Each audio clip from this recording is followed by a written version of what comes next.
Bon, donc, alors, on allume la machine, on se met en run P, on met en run. D'office, normalement, puisqu'il n'y a rien dedans, il va se mettre en bus fail, ici. Il faut obligatoirement rentrer, donc avec le câble. Vous avez deux voies. Il faut rentrer par ici, d'accord, par la voie A, ressortir par la voie B, s'il y en a d'autres modules qui devraient se rajouter. Mais il faut rentrer par le module A, parce que lorsqu'on met l'interrupteur en on, vous voyez qu'ici, le réseau B se déconnecte. La partie B va se déconnecter, donc il n'existe plus, et on met une résistance de terminaison. Donc ici, je suis en A, ici, je suis obligatoirement en A. Avec ici, résistance fermée, résistance on. Les deux sont en on. D'accord, ce qui permettra donc de limiter le réseau. C'est parti. Donc on va... Je sais pas ce que c'est, mais je m'intéresse pas à Green. Voilà. Donc là, je vais lancer le logiciel Simatic Manager. Lorsque j'ai lancé ce logiciel, j'ouvre la fenêtre en grand. Donc il va me faire des propositions que je refuse d'office.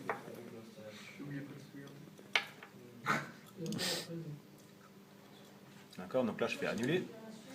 J'agrandis. Donc là je fais fichier, je fais un nouveau projet.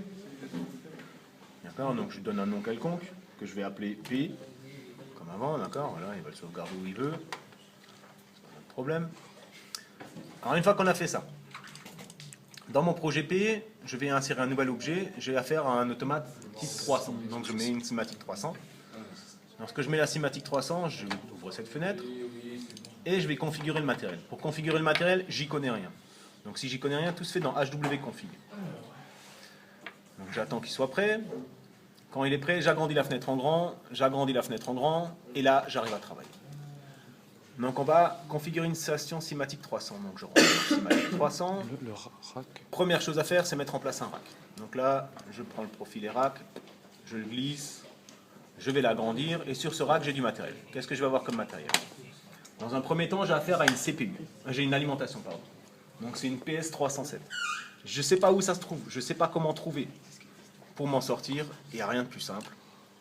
Ici, je rentre la référence. Elle est marquée là en bas, elle est marquée 307. Donc je rentre 307 tiré. Il n'y a pas de... c'est verrouillé.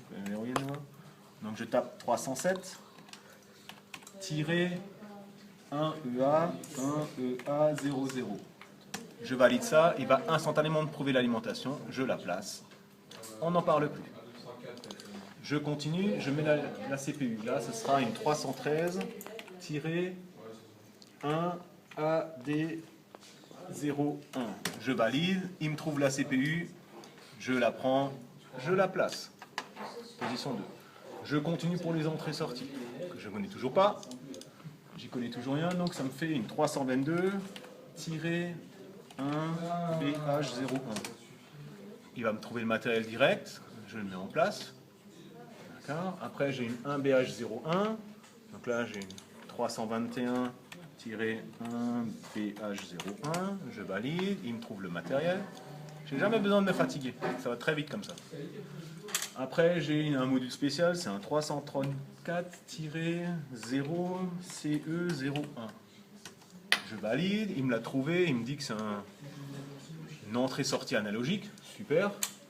Après j'ai la CP342, donc là je tape 342-5DA02, 5DA02, je fais Enter, et là il va me proposer donc, il me fait une proposition, j'ai ce module-là, mais celui-là il ne m'intéresse pas, donc je prends le prochain, d'accord, ici il me dit c'est du Simatic, là il me propose des entrées-sorties tout ou rien, c'est pas ça qui m'intéresse, je prends le prochain, et là il me propose du matériel, ça y est, là il me dit du matériel S7300, mais là c'est une station déjà configurée, non je prends pas ça, et là il me propose du matériel, voilà, là il me dit Simatic 300, il va chercher dans Profibus CP342.5, 5DA02, il me propose deux versions, version 4, version 5. Pour savoir, j'ouvre la fenêtre, ici il y a marqué version 5, donc je prends la version 5, je la prends, je la glisse. Lorsque je fais ça, il va me proposer plein de choses. Il me dit, voilà, j'ai une adresse, donc il me propose une adresse Profibus. Je lui dis, bah oui, je vais me connecter à un nouveau réseau Profibus. Je fais OK, je me pose pas plus de questions. Il a un méga 5, c'est bien, j'ai un esclave derrière, donc ça ira bien. Je valide. D'accord? Et puis, dernier matériel à configurer, parce qu'il faut tout mettre, même si on ne l'utilise pas. Donc, c'est la CP343. Donc, je tape 343-1GX21. Je fais Enter. Il me trouve cette superbe station. La rebelote, il me propose deux versions, version 1.1, version 1. J'ouvre la fenêtre. Ici, il y a marqué version 1.1. Je prends la version 1.1, je la mets en place. La rebelote, il va me reproposer du matériel, il va me dire choisis un réseau. On met un nouveau réseau, nom quelconque, réseau quelconque. La seule chose, on le met, comme ça nous évite d'avoir des soucis de configuration matérielle par la suite. Maintenant, il faut qu'on continue. Donc, il faut qu'on dise que cette CP 342.5 est une CP, donc elle est bien connectée à un réseau Profibus, adresse 2, avec un mode de fonctionnement type maître. À ce moment-là, je le place en mode maître, d'accord. Un fil apparaît. Et à ce moment-là, donc maintenant, je peux rajouter un esclave. Donc, si je veux rajouter un esclave, par exemple celui que j'ai à côté de moi là, donc je vais enlever ça pour voir où c'est. On la voit ici là. Donc c'est la référence c'est 151-1 AA04. Je valide. Il me trouve donc ce module tout à fait intéressant. D'accord. Je le glisse ici, je le mets là-dedans, et hop. Donc il va me proposer une adresse, l'adresse 1, 2, 3. Vous voyez que l'adresse 2 n'apparaît plus puisqu'elle est déjà utilisée par le CPU. Donc on va mettre l'adresse 3. Non, l'adresse se choisit à cet endroit-là. Donc ici vous avez des petits switches, ou alors c'est des roulettes comme on avait auparavant. Et là ils indiquent 8, 4, donc 8 plus 4, ça fait 12. Donc je mets l'adresse 12. Si on veut mettre une autre adresse, ben, tu choisis ici sur les switches une autre adresse et tu mettras ici la bonne adresse. Elle est connectée sur le réseau Profibus qui existe ici. Tac, on valide, c'est bon. Maintenant, on peut configurer cet esclave. Cet esclave, on va lui dire maintenant ce qu'il y a comme matériel de brancher. Donc, on l'avait choisi, cet esclave ici, dans cet esclave. On a un sous-menu. Vous voyez qu'il y a des entrées analogiques, des sorties analogiques. Il y a des comparateurs, des sorties numériques et ainsi de suite. Et donc, il y en a aussi ce qu'on appelle un PM, c'est ce qu'on appelle une alimentation. Donc, quand on ne connaît pas l'alimentation, on fait comme tout le monde. On retape la configuration, enfin la référence. Donc, c'est 138- 4 CA01. De toute façon, dans tous les cas, on est obligé de savoir ça. Et donc, normalement, il m'a mis ici. Il m'a direct mis à cet endroit-là. Donc, je sais que je vais mettre d'abord un module d'alimentation. Ce module d'alimentation est suivi par un module par 3 modules identiques. 1, 2, 3 modules identiques d'entrée, dont la référence est 131-4BD01. Je tape ça, tac, il m'a trouvé ça direct, c'est des modules HF. J'en glisse un, d'accord. Et si... Pardon. Donc après, je peux rajouter, donc je me mets la fenêtre en dessous. D'accord, je mets la ligne en dessous et à ce moment-là, il suffit de recliquer dessus et de recliquer dessus. Après, je ne vois faire une alimentation. Donc je remets une alimentation. Comme avant, donc où je rentre la référence, où je m'en souviens. Et après, j'ai les modules de sortie, donc c'est des 132... 132 4BD01, d'accord, c'est celle-là là, donc je vais en mettre 1, 2, 3, d'accord, donc j'ai 3 sorties. Et on voit apparaître ici les octets. L'octet 0, donc, qui va correspondre au premier module. Donc lorsque je veux lire ce module-là, je lirai l'octet 0. Ici, je lirai l'octet 1, ici, je lirai l'octet 2, sur le réseau Profibus. Si je veux écrire, j'écrirai dans l'octet 0 pour écrire dans les sorties, sur les sorties de ce module. Sur l'octet 1 de ce module, l'octet 2, ce sera ce module. Et ça, c'est les octets de l'adresse du réseau Profibus. D'accord ? Lorsque j'ai fait tout ça, j'enregistre. Je compile, parce que là, toute ma configuration matérielle est faite. Voilà. Et je peux tout envoyer à l'automate. Je fais OK. Donc si tout se passe bien, donc là, il commence déjà à me sortir cette fenêtre-là, donc je demande afficher. Il actualise, on tape actualiser et on peut faire le transfert. Hop, donc on va voir s'il arrive à faire le transfert, s'il n'y a pas de souci. Donc pour l'instant on n'a mis aucun programme à l'intérieur de la CPU. D'accord. Bon, écoutez, je ne vais pas sortir mon pot parce que avoir 4 pots sur la table, je pense que c'est compliqué. Hein? Donc a priori, voilà, ça c'est fait, faut-il poursuivre, on va faire un démarrage à chaud. Voilà. D'accord, donc on voit que pour l'instant, en fait, ça n'a pas changé grand-chose. Une fois que ça c'est fait, je quitte cette fenêtre là, je la ferme complètement et je vais rentrer dans un programme. Donc mon programme, on va se faire une programmation par bloc. Je vais ouvrir l'OB1, je ne donne pas de nom spécial.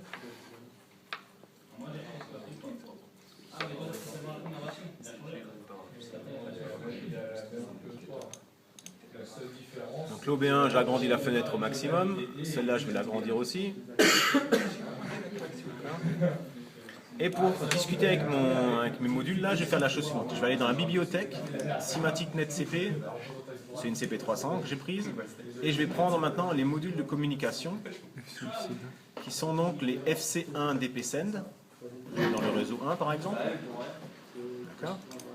Je vais rajouter un réseau, et je vais prendre FC2 DP Resave, donc c'est une récupération. Je vais rajouter un réseau pour faire après un petit programme de communication. Pour savoir comment discuter avec ces deux éléments-là, si j'y connais rien, je clique dessus, j'appuie sur la touche F1 et j'ai l'aide contextuelle qui apparaît avec les adresses, donc l'adresse à laquelle il faut le mettre. Donc je prends ce module-là, je fais un CTRL-C. Je vais le faire ici, je vais faire un CTRL-V.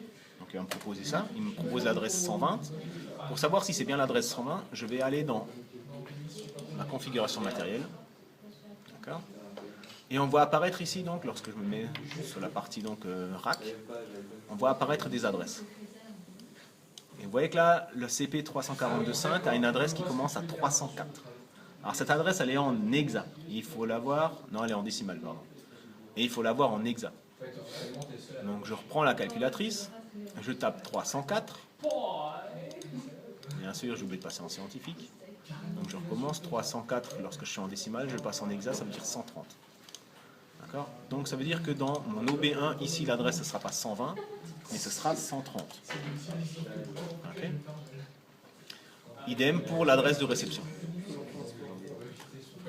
Ce sera l'adresse 130. Voilà. Après on a des octets. Donc il y a différents éléments, donc il y a un down qui va nous indiquer qu'il a bien envoyé la valeur SX qu'il faut. Il y a un error pareil pour dire qu'il y a un problème de configuration. Il y a un statut pour dire en fait dans quel état il est. Et tout ça en fait donc c'est des booléens en Word et send c'est n. Donc étant donné que nous dans la configuration matérielle on avait vu que l'IM travaillait sur 3 octets d'entrée, 3 octets de sortie, il faudra donc qu'on échange 3 octets pour pouvoir accéder à toutes ces entrées-sorties. 3 octets en entrée, 3 octets en sortie. Alors pour pouvoir faire ça, dans la partie programmation, d'accord, dans la programmation bloc, on va créer donc maintenant un nouvel objet, c'est un bloc de données, donc on appelle OB1, et un bloc de données qu'on va appeler OB2. Il y en a un qui va, donc ça correspondra donc à la table d'échange, une en entrée, une en sortie. Donc on va les ouvrir ces DB1, on va ouvrir DB2 aussi. Alors il faut qu'on fasse notre choix. Qui sera en entrée, qui sera en sortie. On place ça sur le côté.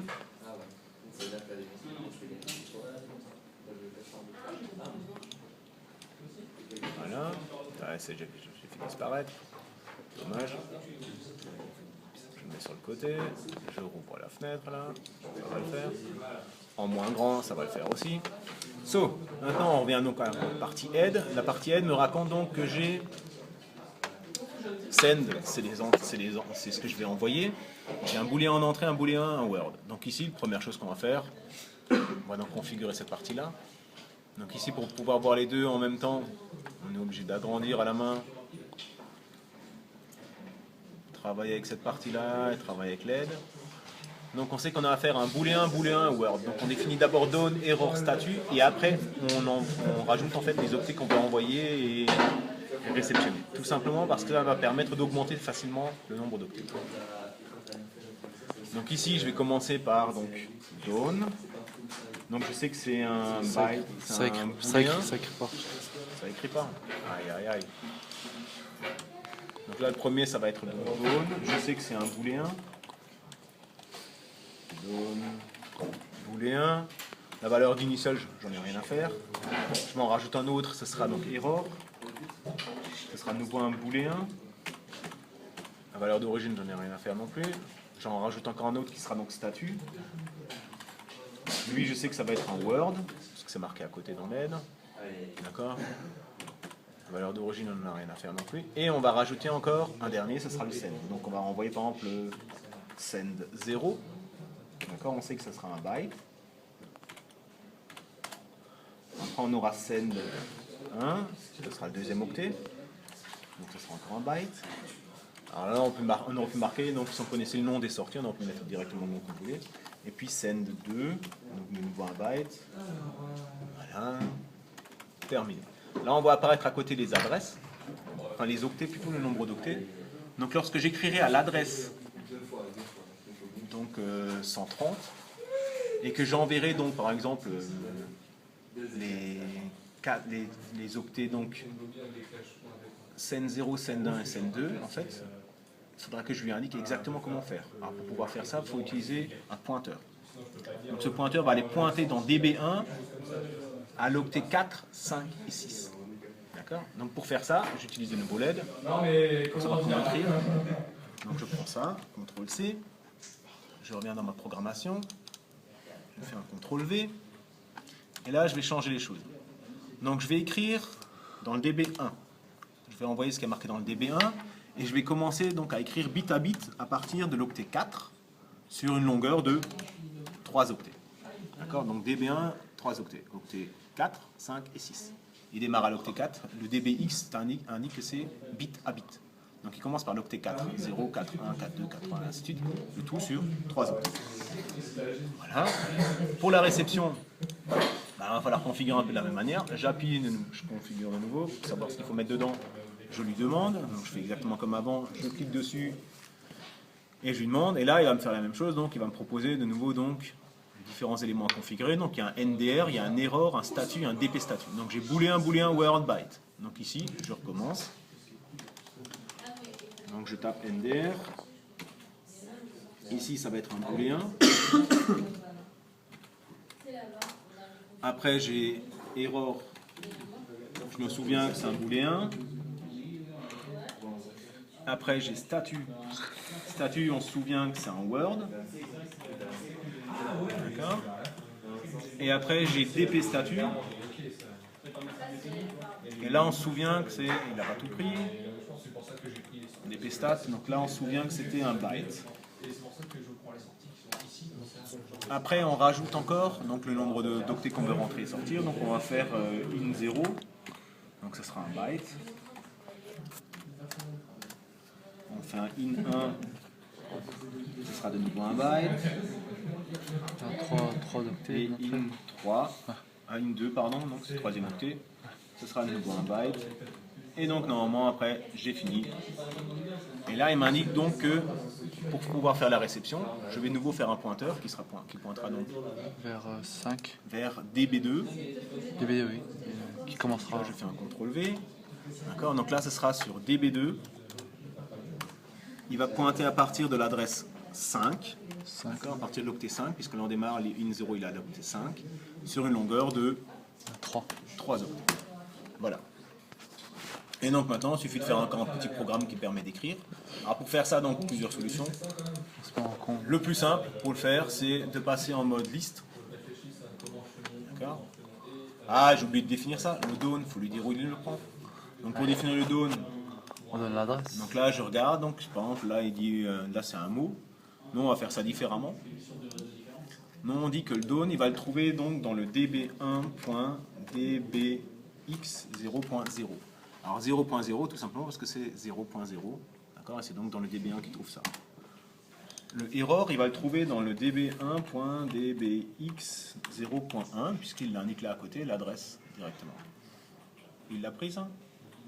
Oh, il m'a tout effacé, ouais. Donc db1.dbx0.1, voilà, et le statut, il va le trouver donc dans le db1.dbword2 puisque c'est l'adresse 2 à partir de 2. Voilà, c'est fait. NDR rebelote. Donc ça sera dans le db2.dbx0.0. Le error, il va le trouver dans le db2.dbx0.1. Le statut, il va le trouver, donc c'est un word. Il va le trouver dans le 2. Dans le gros. Donc c'est le db2.dbword2. Et le dernier, le DP statut, c'est dans le db2.dbb4. Voilà. Donc une fois que j'ai fait ça, maintenant, j'ai effectivement tout configuré. Je passe en mode liste. Et donc en liste, je double-clique dans la fenêtre et je vais lui dire par exemple, lis l'entrée byte. Donc je vais lire les entrées qu'il y a ici. Donc je vais lire les entrées à partir de 4. D'accord, donc c'est l'entrée 4. Lis l'entrée 4 et je lui dis transfère cet octet donc vers la sortie par exemple scène 0 par exemple. On va l'envoyer sur scène 0, donc ça veut dire qu'on va l'envoyer sur ces sorties-là. On va lui demander de recopier ça ici. Donc pour faire ça, je vais lui faire un transfert donc vers le db1.dbb. Et là, je ne me trompe pas, j'écris 4. D'accord. De la même manière, je vais lui demander de lire donc dans le db2.dbb5, par exemple, donc c'est les entrées qu'il y a ici. D'accord, donc c'est le premier module d'entrée. Je vais lui demander de lire et de me transférer ça sur le housebank byte 0. Donc il va me le transférer ici sur le 0. D'accord, donc ici. Voilà, tout simplement. Une fois que j'ai fait ça, j'enregistre. D'accord. Je ferme la fenêtre. Il te demande est-ce qu'il faut enregistrer? Oui, c'est pour ça qu'il faut fermer les fenêtres, sinon il n'enregistre pas tout. Après, je tape sur Simatic 300, et là, je fais charger la CPU. Et je lui dis, vas-y, fais-toi plaisir. Donc il fait OK, il va commencer à charger, il va charger le programme. Et normalement, si tout se passe bien, s'il n'y a pas de souci, ça devrait fonctionner. Donc il est en train de transférer les DB1, les DB2, les FC1, FC2. Donc le module s'est communiqué.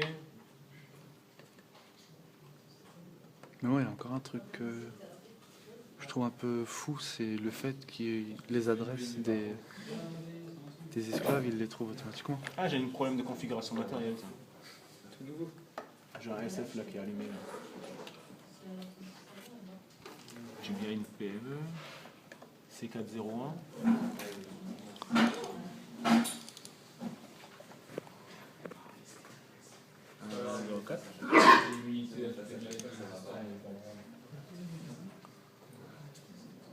C401, C401. Trois alignes. Bien les trois là.